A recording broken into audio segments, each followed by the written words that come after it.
I just came back from the thrift store and I picked this up. For $3.50. Fair deal. The design of this thing is intense, to say the least. I have this idea for a photo. This is a series that I've been wanting to do for a while. And I've had this idea in the back of my mind for a couple months now, but it only clicked when I found that board. There is a first part to the puzzle though. This Thrasher edition from May 1990. I got this from a friend 2 years ago now. It never fully clicked what I wanted to get out of it. I mean, wait, I'll just show this on the table. I mean, I cannot look at this without wanting to shoot photos that reference this. It is the history of skateboarding. I mean, come on, how could you not? Why aren't magazines like this anymore? This dusty ad, come on. I think I'm gonna sketch some ideas out. My brain's churning, so that's good.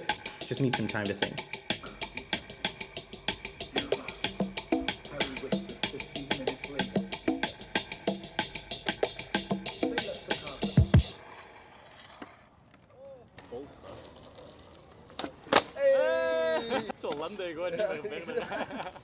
We've come to the conclusion that the board won't be able to do what we intended it to do. Juana's just tried to get across the skate park and he barely got out of the ramp. So instead of just trying to get that board to work, just the fact that I got out here to shoot some photos because of that board, good enough for me. Looking at the images in this Thrasher magazine, I think the closest that I can get to the aesthetic of the black and white images, which are printed in halftone, is if I use this camera. I've used it in multiple of my videos. It's a children's toy, prints directly on thermal paper. I brought an ND filter to tape over the lens because it's way too bright out, and then I have a fisheye that I can hold to that. You know the saying, you're not shooting if you're not using tape.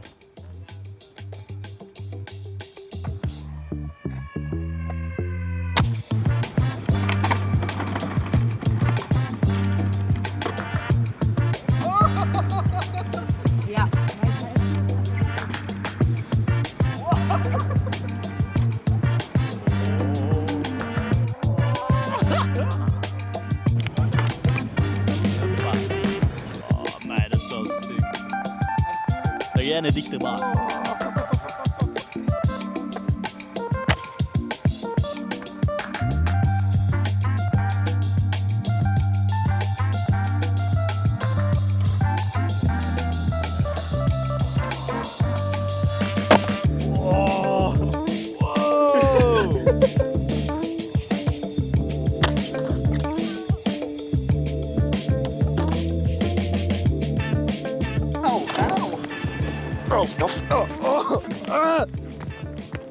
Thanks to Arthur for the extra angles and entertainment.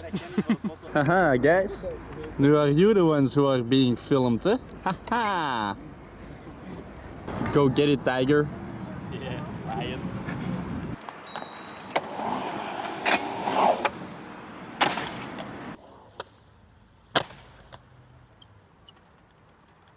It took a couple tries, but It took a couple tries, but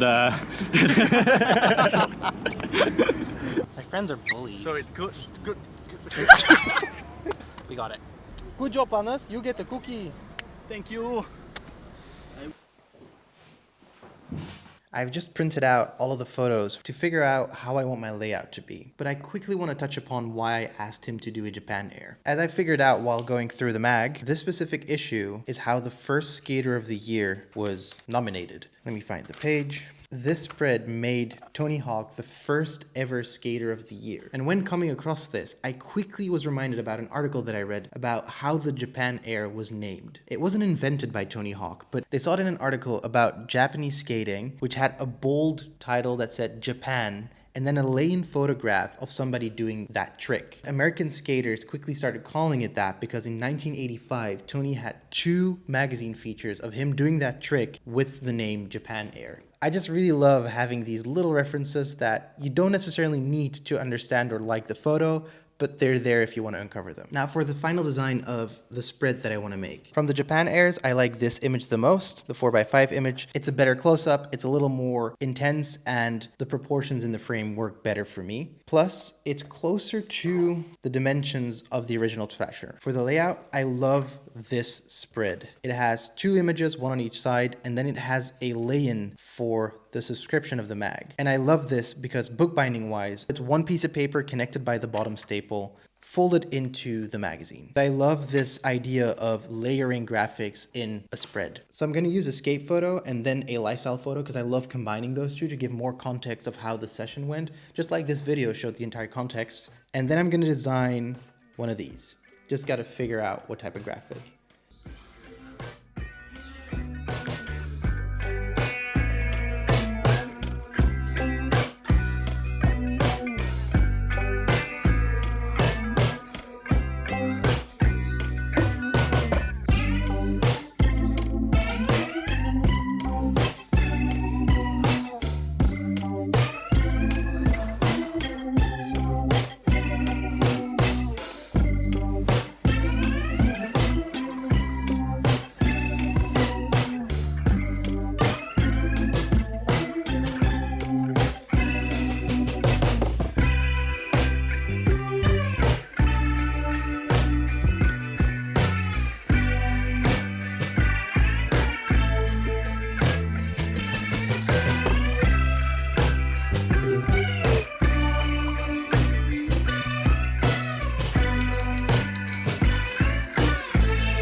I really loved how this video took shape. I started filming on a whim when I got my idea and brought you through the entire process. If you want to take a closer look at the final spread, I'll put a close-up of it on my Instagram, and please consider subscribing to my YouTube channel as it does allow me to get more and more ideas out there. And why am I so awkward by the end of this video? I never know how to end a video.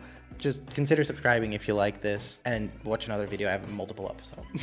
I don't know how to end conversations in real life either. Okay, bye.